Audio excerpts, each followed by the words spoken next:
Welcome to Helping Organizations Thrive. Today I have the great pleasure of David Henzel. Good afternoon, David. Thanks for having me, John. No, it's good to have you on, and I know we had a conversation already. I'm just going to tell the audience a little bit about you. So you're the CEO of AppCoach, which is all about empowering coaches to spread their teachings to more people with less effort, so millions can reach their full potential. And it's a fantastic platform. But you are a serial entrepreneur, so you have many other businesses, and you have been doing that for over 20 years. Particularly in the SaaS and e-com space, and I'm sure you'll continue to do that. I think you were born probably as an entrepreneur, and that's how it is, which is great. And so, first question I always ask everybody who comes on the show, really, because I'm really nosy, is what do you love about what you do? I love so many things about what I'm doing. I think, as you mentioned, what AppCoach is doing, which is helping individuals to reach their full potential. I think this is like something that really drives me.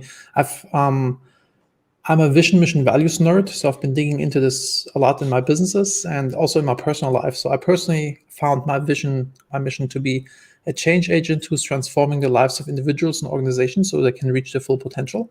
And this is the stuff that makes me the happiest, So when I can help people that work with me in my businesses, when I can help them grow, or people who are using the AppCoach as the coaching software, that they grow and thrive or help more people. So AppCoach is my passion project, because with AppCoach, I think I can really live up to my personal vision the most, because with this type of software, I can empower lots of coaches to help millions of people to overcome hurdles and thrive, kind of sticking with the podcast theme. And organizations, of course, because business coaching kind of goes in this realm too. And when did you sort of realize your personal vision? When did you get to that place where you went, this is what I'm about, this is why I've been born, and I'm going to go out and do this? I'm going to take, big step back. I used to be pretty lost, didn't know what to do with my life. I went to 14 different schools. I got kicked out everywhere and didn't really know where 14 different schools? Yes, yeah, I was a slight problem child, to put it mildly. I hope your children don't do the same, are they? She's 7, and right now she's been to 3 schools already. Yeah, but not for bad behavior. Not for bad behavior though.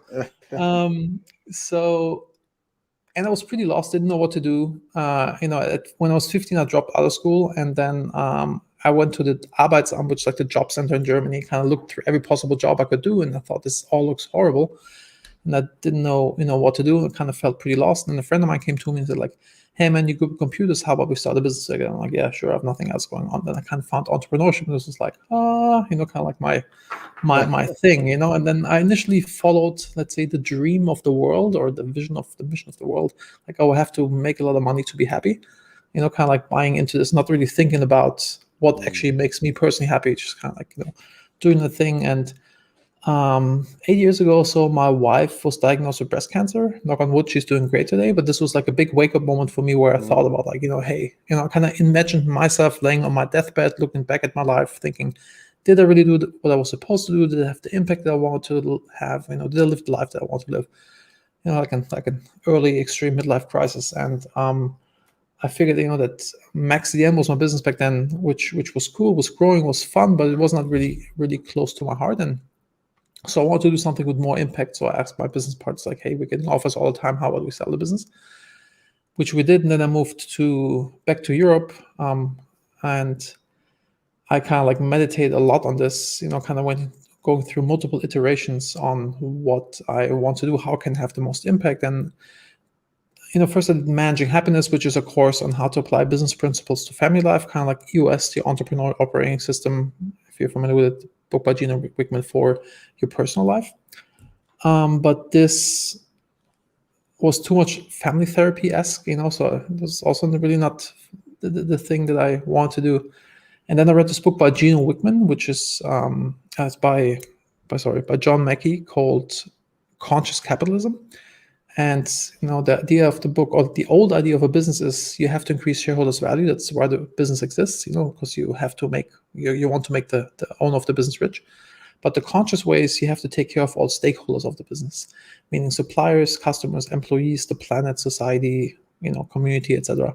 And if you do this, then the business is the best vehicle to have a positive impact in the world. And so I started an outsourcing business called LTV Plus, where we provide live chat and support agents to e-com and SaaS businesses, because I want to give lots of people a good job and good work environment and put food on the table, something that I like. So I want to have like 10,000 employees in this business, and about Task Drive, which is also to lead research, also people business, to grow this. And then I have a few other businesses. I have a portfolio of businesses, and then I want to coach the leadership teams on my original Managing Happiness stuff, kind of a little bit modified to be on peak performance. Kind of figuring out your personal mission, vision, core values, and your goals for the next 90 days, for the next year, for the next 10 years, and the habits that you need to be on your personal A game or to reach these habits. And in this process, I couldn't find a software that was facilitating this, so we started building one. And then I realized that, that with AppCoach, I can, as I mentioned before, have amplify my changing or transforming the lives of people at scale. So it was a very long-winded answer, but kind of like giving my thought process on coming there. It's interesting, and it's fascinating how once you get to know your vision, mission, purpose, however you want to term it, or all three, it makes things a lot easier in terms of going for things and aligning what you want to do, what you don't want to do. And when things come your way, actually, it makes it easier for those decision making. And also, and it's interesting how that conscious leadership, that approach, that almost that view of being more holistic in how we go about things. And actually, just touching on in the last 12, 18 months, I think there's been a bit of a wake-up call to people in terms of leadership, or in terms of employees, really, that it's not all about making money. Obviously, there's elements of making yourself sustainable as a business. There's more to it than that, isn't there? And what have you noticed in, not just in your own businesses, in the people you've interacted with, of how leadership has sort of changed in the last 12, 18 months? Or has it got better, or not got so better? I think a lot of stuff changed in the last 18 months, and a lot of people reevaluate a lot of things, their life and kind of what they're doing, etc., how they're living and how sustainable everything is that we're doing. A big shift was, of course, like everything going remote, and all my businesses are fully remote, remote first. So I think this was like a big transition. And another extreme thing that I saw was like a mental health crisis going on with a lot of people, kind of being on long lockdown, small apartments with kids, and having to work from home in these environments was definitely a challenge for people, and also a challenge for leadership. Like how do you deal with this? So I think a lot of people found a lot of room to grow and to reevaluate what they're doing and how they're operating. And did you change your approach at all in the last 12, 18 months? Has it made you do things differently? Have you made you more conscious of people's mental health and are just more checking in? Is a difference in your style changed? I mean, we have, changed in everything. We were always remote. So like for us, there were no real changes going on. We did like the Managing Happiness approach. Like, I've been sharing this, doing like town halls with all employees, sharing these techniques and tactics, like how to be in your personal A game, how to be in the right mindset, etc., to sharing tips and tricks with people on how to not freak out and accept the situation that we're currently in. But other than this, since we're already fully remote, not that much change for us.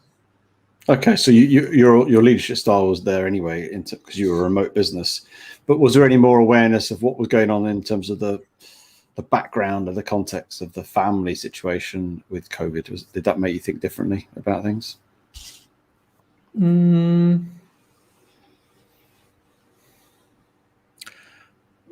Not really. Only just like realizing that there's like a real need, and that just how how important healthy habits are, that you kind of like have like healthy routines, kind of like whether meditating on a regular basis, eating healthy, exercising, like all the stuff that, especially when you're, stuck at home, that you kind of still do these things because it has like a really big impact on like how you feel and how well you can operate. And, so it's kind of like or just like another example, having a gratitude exercise. That's my gratitude rock. Every morning I pick up this rock and I go through the things I'm grateful for, my healthy body, my wife, my daughter, friends, businesses, long list. And this puts me always in an all is well state of mind, because often as entrepreneurs or as humans, we always just look at the negative things, and we obsess over the big problem of the moment. And 6 months from now, often we don't even remember this big problem, because just dust in the wind. And by doing this gratitude exercise, you're at this 30,000-foot view of like, kind of realizing actually you have so much beauty in your life, and there's, don't just like, and this, you're just going to plow through this problem as well. And then I have the stone in my pocket. And sometimes when I get stressed out, I feel it randomly, and it's like, oh yeah, actually, everything's good, and we're going to get through this thing as well. And then on out, or not come home when I put out my credit cards, my phone, etc., out of my pants in the evening, and I get the rock again. I go through the things that went great this day, because often you have a productive morning, everything's good, and at 4 p.m. you have an unpleasant conversation with a customer, your spouse, your business partner, an employee, whatever, and you think everything sucks, but does not. There was like still so much good stuff that has been going on. Kind of like by exercising this gratitude muscle, it's much easier to just go through any storm, because there's always going to be like, it's the entrepreneurial roller coaster, that we all go through. And this this little piece of rock here makes it much easier to go through that. And a real simple thing, and people talk a lot about gratitude, but there's some neurochemistry with it, in terms of what it does, and it's quite powerful, really, isn't it? And it's not just be grateful for things. Actually, no, it creates that, switches you from a survival mindset to more of a thriving mindset. And actually, when you start becoming grateful, you start seeing some good in things, and then you start to then get a bit more creative, a bit more productive. You start to elicit sort of more positive vibes about things. No, I agree with you, and that's a really good thing to be doing. And those sort of practices, they've developed over time. You've been an entrepreneur for 20 years, and I'm sure you've had a few sort of failures along the way as you try to sort of push the boundaries of yourself or your businesses. And, in the last 12, 18 months, I think people have learned a lot about resilience, but I'm sure you've learned an awful lot of that in the last 20 years. And is there any other things that you've built into your practices as a leader to help you navigate those difficult situations or challenges that you may be facing? As I mentioned before, I think that having healthy habits is like a key thing. I'm a big believer that your habits determine everything in your life. If you're rich or poor, happy or unhappy, obese or in shape, it all boils down to which habits you cultivate in your life, and also like how resilient are you depends on like, are you getting proper sleep? Are you working out enough? Are you organized enough? Are you, planning your next day, every day, to focus on the things that actually matter? It's just like kind of like having these routines in place to just make you, it's going to make everything fall in place, or everything much easier. And we went through like a lot of crazy stuff. We had a business partner embezzle money. We've been hacked a few times. My last business was a CDN, and we had 6 million websites on our network. Wow. And we've been hacked, and somebody got in and was distributing malware through our network. No way. Like it was like, holy fuck. Sorry. So we've been through a lot of crazy stuff. So like sticking with your, defining what are the habits that you need to be in your A game to be balanced, and then tracking them with a habit tracker to make sure like you're actually doing those, makes a massive impact. Can highly recommend this for everybody who's in the entrepreneurial roller coaster. Well, you say that, but I think we're all in it now. I think uncertainty has become a thing for everybody. I mean, organizations are still facing uncertainty in terms of how they sort of track through and continue to sort of come out of the pandemic, and will continue to be that way. And I think leadership I talked about a lot about resilience last year, but I think leadership is becoming not only resilient, but this sense of agility, and you've got to be a lot more agile in your approach. And whether you're in a big corporate or a small business, or even as an entrepreneur, agility is really important. And also for looking for those sort of almost transformational changes beyond the sort of small stuff as well. I'm intrigued. You have one of your values on one of your businesses, and I think it's a personal one for you as well. It's called. It says love, not fear. Yeah. And it's fascinating, and we've had a little chat already about this, and I quite like it, and I just want to understand a little bit more how you got to that sort of value, but also how does that manifest? Because using the word love, we can't use the word love in business. It has nothing to do with business, yeah. If the word love is used in businesses, then it's usually illegal in a lot of countries.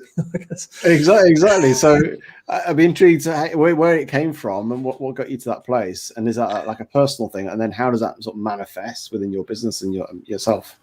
Yeah, sure. I'm happy to share this with you. So it came from, originally, I used to be very introverted, so I would have never gone on a podcast interview. I was even uncomfortable on a conference call, which was like really holding me back as an entrepreneur. And I saw other entrepreneurs. After I moved to the States, I saw people who have been like really extroverted at conferences, like really killing it with networking, etc. I was like, okay, I want to change. I want to become that too. So I went to Toastmasters twice a week, which is like public speaking groups I went to 2 networking events per week in Los Angeles and talked to everybody and their mom until I was like exposure therapy style, just overcame this shyness, right? But the real switch flipped in my head when my yoga teacher said, every decision in life, you either make it out of love or out of fear. This was something I always knew deep down inside, but I could not articulate. And she gave me the phrase or the mantra for it. And, I started living by it then. For example, in sales, I used to hate sales with a passion. I always felt like a used car salesman shoving something down somebody else's throat, But if you sell out of love, if I sell you, this product here because I think it will have a positive impact in your life, it's going to be good for your business, etc. I can even be a pushy salesman, say like, Julian, like freaking buy this, it's going to be really good for you, and you feel where I'm coming from, because I care about, leaving you, making you succeed, making you thrive. Versus if I sell out of fear and the predominant thoughts in my mind are, I have to pay my mortgage, I have to hit my numbers, etc. You also feel where I'm coming from. And also I feel like, sorry, SHIT, if I'm not a curse, but then this will, I'm gonna hate selling. Versus if I know I'm doing good with it, then I'm gonna love it. I'm empowering you. And or public speaking, if I stand on stage and I think about me and I'm full of fear, and I think like, do they think I have a weird German accent? Do they think what I'm saying is stupid? Whatever, do they think I look weird? Then I can't give a presentation. Versus if I think like, hey, this is what I have to share here, same with the podcast, what I have to share, it can help your listeners to do things better, then I can give a presentation. Or another example in terms of management or leadership, my assistant, actually at Maxian, we grew very fast, and we had internal communication problems. Like one department did not know what the other one was doing. So I came up with this internal newsletter, where I told my assistant, please go to every department head, figure out what they are going to do next week or what they just completed, compile the newsletter, send it out on Mondays. And when she gave me the draft, every time I had to correct a million things, it was never good. So I sat her down and said like, hey, you're doing this task out of fear and not love. And she looked at me like, what the heck do you want from me? And I explained that if you do it out of love, you'd go to each department head, figure out what they have to say. Even you figure out what our CTO has to say. She was not super technical. And compile this newsletter that everybody's looking forward to it, and that everybody gets like great value and information out of it. Then you do it out of love. But you're doing it the only reason you're doing it is David said this thing has to go out at 4 p.m. on Monday morning. On Monday. This is the reason why you're doing this. And she's like, oh, this really clicked with her, and I never had to correct anything. At the end, we even had like a really cool video newsletter that you kind of cut together about interviewing people and stuff, So, or from the home life, my wife always wants me to do home improvement stuff, like hang up this thing or build this, whatever. And I hate it with a passion. It's like, I prefer to do my taxes. And it's like, I'm not a big fan. And so I used to always do it out of fear because I don't want to have conflict with her. and then I hate the process of doing this task, and then the end result is also I was not doing it with love.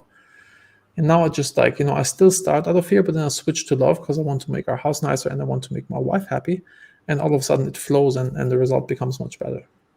So it's brilliant. It's interesting. It's almost, because fear is almost like a survival, isn't it? That sense of mode. It's like a survival mode. And actually out of love is more that sort of proactive sort of thriving mode. And it goes back to that sense of your intentions, isn't it, in a situation when if you're intending to sell, or actually if you're intending to help, people's intentions are felt. We feel it. We subconsciously we feel somebody's desire that they just want to get you over the line to make some money out of you, and that's all you feel. We've all been on those calls, and you just feel them selling to you. But as you say, if they're selling with passion because they genuinely think this is going to really add value to you and help you, then you feel that as well. And it's interesting. And I was talking to somebody recently about almost that being in service of others, when you actually go, I'm going to try and serve you, and it's the same principle, and it's just a slight different perspective change. That's all it is. It's just a different perspective change, but as you say, it creates so much in your attitude, but also actually to the other individual and what they get from you, doesn't it? Yep, absolutely. Being of service, also as a leader. I see myself like almost as a janitor that kind of just empowers people, that removes roadblocks from them so they can thrive and grow. And I'm just here to facilitate. Yeah, and it's going into almost saying to me, how can I help you? And it's not about, as a leader, well, no, you got to do you do this, you do this, you do this. Exactly, exactly. And it's so different. And just talking about that, and there's a lot of talk about sort of empathy right now, and that sort of empathetic type of leadership. What else would you add to, I guess, to the narrative of what's going on at the moment in terms of how else should we be, how else should we lead right now to really help those organizations thrive and those individuals thrive? What other things would you add to that, what you're doing and what you've observed?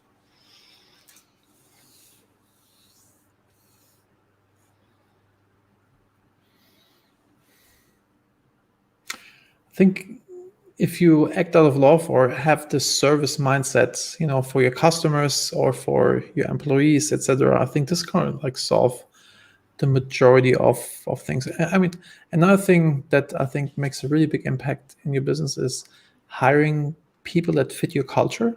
I think it's like very, very crucial. So we almost overshare our cultures and values, with applicants beforehand. And once they sign up with us, the last page of our contract are our core values, and have the initial next to each core value, and then sign like, I'm going to live up to these. Wow. Otherwise, it's a reason for termination. And then we do like a call every month with the new hires to go over our mission, vision, and values and tell like stories, how people have lived up inside of the organizations to our core values.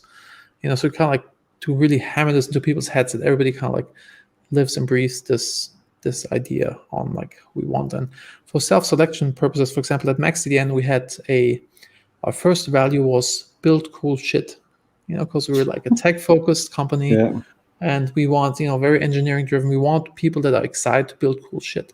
But we also wanted people that get offended by the word shit in a company core value. I mean, we wrote it like $, hashtag, whatever, kind of like a little cryptic, but we want to repel people who want to come to work with a suit and tie on, because they just would not have been MaxDDN folks, so, and kind of like having these like self-selective thingies in your core values, or we in job posts we always have the hiring manager create a video sharing what the job role is, and then also like sharing our mission and our vision and our core values in this video, so people can like, hey, yeah, I want to work with these guys, it sounds amazing, or like, oh no, this like doesn't sound like my cup of tea. So have the self-selection thingy going on. I really like that idea. A lot of companies have mission, vision, values, but actually having it part of the contract is making it very engaging, and also talking about it on a monthly basis. I think that's really important, talking about the stories and making it meaningful, embedding it. I think that's some real lessons there, isn't there? Because I think it's so easy to create, and it's interesting that I've just done a day with a company this week going through their vision and values, actually. That's interestingly.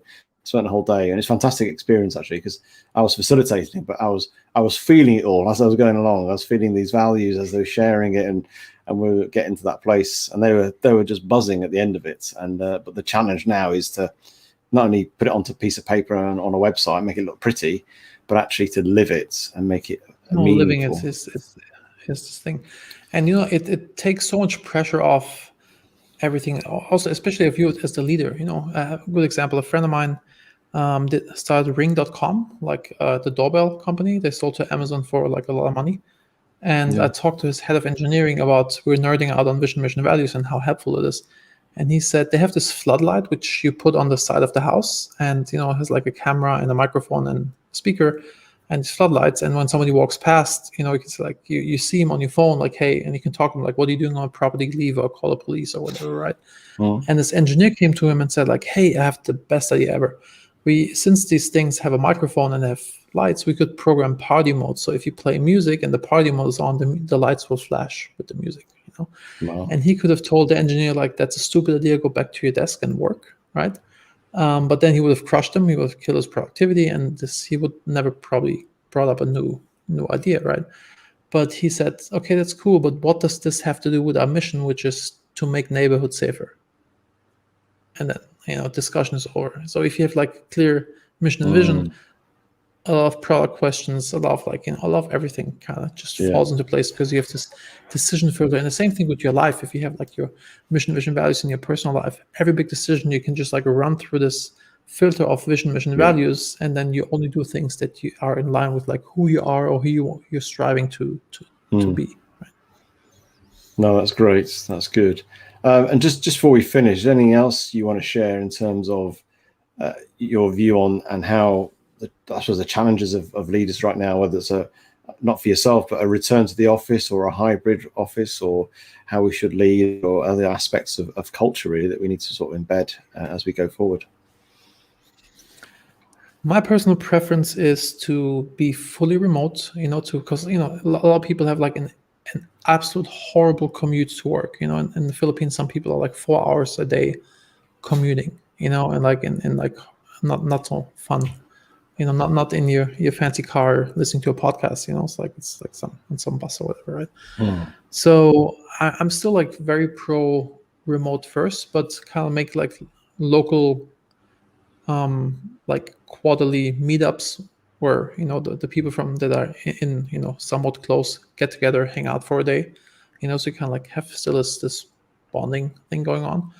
And then do like all hands meetings if you can afford to kind of fly everybody together, to like see people in person, because it makes a big difference if you see each other in person from time to time.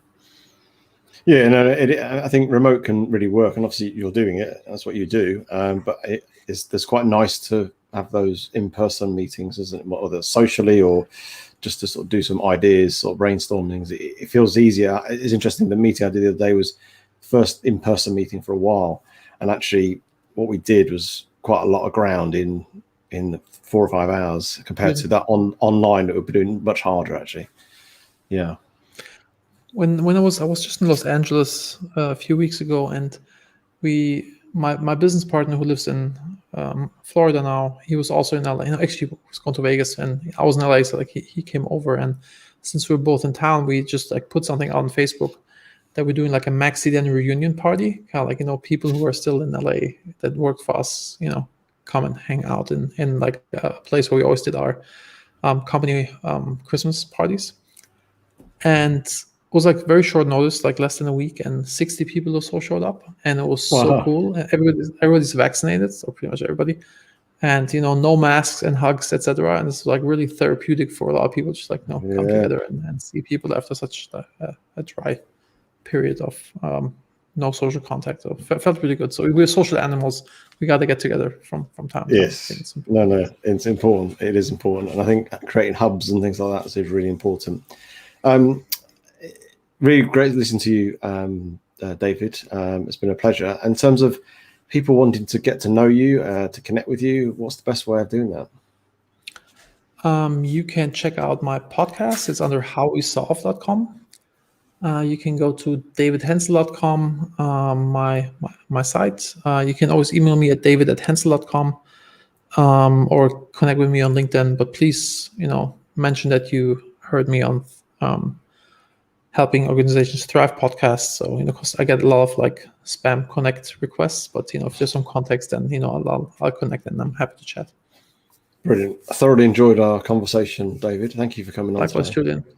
Thanks for having me. Thank you.